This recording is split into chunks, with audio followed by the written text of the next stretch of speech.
ही भव्य इमारत म्हणजे जगातील सर्वात मोठी हिंदू राजे लखुजीराव जाधव यांची समाधी. नमस्कार मित्रांनो, स्वागत आहे माझ्या यूट्यूब चॅनलमध्ये. मी सचिन कापुरे. आज आपण आलेलो आहोत सिंदखेड राजा मातृतीर्थ सिंदखेड राजा इथे, आणि आज आपण बघणार आहोत राजे लखुजीराव जाधव यांचे समाधी समूह. खूप सुंदर अशी हे समाधी स्थळ आहे. सध्या आर्कोलॉजिकल सर्वे ऑफ इंडिया भारतीय पुरातत्व विभागाच्या अंडरमध्ये हे एक मोठं वास्तुशिल्प उभं आहे. तर आपण आता आत जाऊन बघूया. या मुख्य व सुंदर नक्षीदार दरवाजामधनं आपण आत गेल्यास राजे लखुजीराव जाधव यांची प्रथमच आपल्याला समाधी दिसते व चारही बाजूला त्यांच्या 4 मुलांची समाधी आपल्याला दिसते आहे. तर आता आपण ती एक एक बघूयात. देवगिरीच्या किल्ल्यावर या सर्वांचा निजामाच्या हाताने खून करण्यात आला होता. समाधीमध्ये श्री लखुजीराव जाधव राजे, त्यांचे मोठे पुत्र राजे दत्ताजीराव, राजे अचलोजीराव व राजे राघोजीराव, तसेच राजेंचे नातू युवराज यशवंतराव जाधव, या अशा सर्व 5 समाध्या या इमारतीमध्ये आपल्याला दिसत आहेत.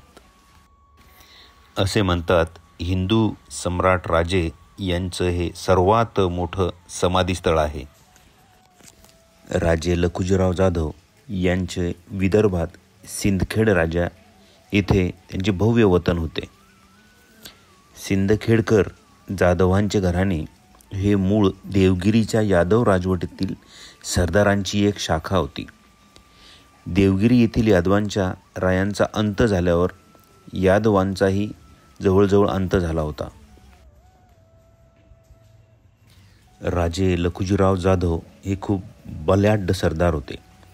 यांनी निजामशाहीतर्फे इसवी सन 1595 ते 1621 या काळखंडात जवळपास 7 लढे दिले आणि या 7ही लढ्यात दिल्लीच्या मोगलांविरुद्ध मराठा बर्गियांचे प्रमुख या नात्याने मोठा पराक्रम गाजवला. म्हणूनच मोगलांना या काळात दक्षिणेत पाय रोवता आला नाही. हा लढा दिल्लीचा बादशाह अकबर, बादशाह जहांगीर या दोघांच्या काळात घडून आला. राजे लखुजीराव जाधवराव हे निजामशाहीत मीर जमान म्हणजेच वजीर पदावर असल्याची नोंद इंग्रजकालीन व मुघल कागदपत्रात मिळते. निजामशाहीत 10,000 घोडेस्वारांच्या पलटणीचे ते सेनापती होते, तर मोगलांकडे त्यांना 15,000 घोडदळाची मनसबदारी होती. हा काळ आहे 1621 ते 1630 मधील. राजे लखुजीराव जाधवांनी आपल्या मुलीचे मोठ्या थाटामाटात लग्न केले. शहाजीराजे भोसले यांना त्यांनी आपली मुलगी म्हणजे राजमाता जिजाऊ यांचे लग्न लावून दिले होते. त्यावेळी निजामशहाचा एक सरदार म्हणजे मलिक अंबर हा भोसले आणि जाधव या घरांमध्ये नेहमी वितुष्ट निर्माण करायचा.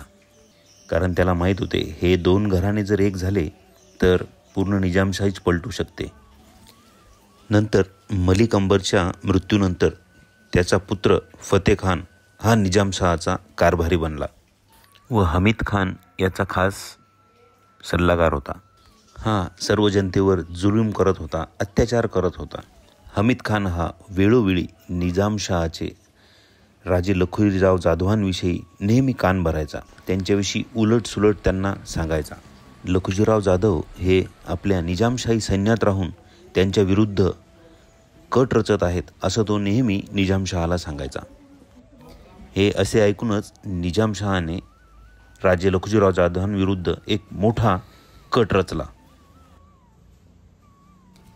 निजामशहाने बक्षीस देण्याच्या हेतूने राजे लखुजीराव जाधवांना आपल्या किल्ल्यामध्ये बोलावून घेतले. 25 जुलै 1629चा तो दिवस नारळी पौर्णिमेचा होता.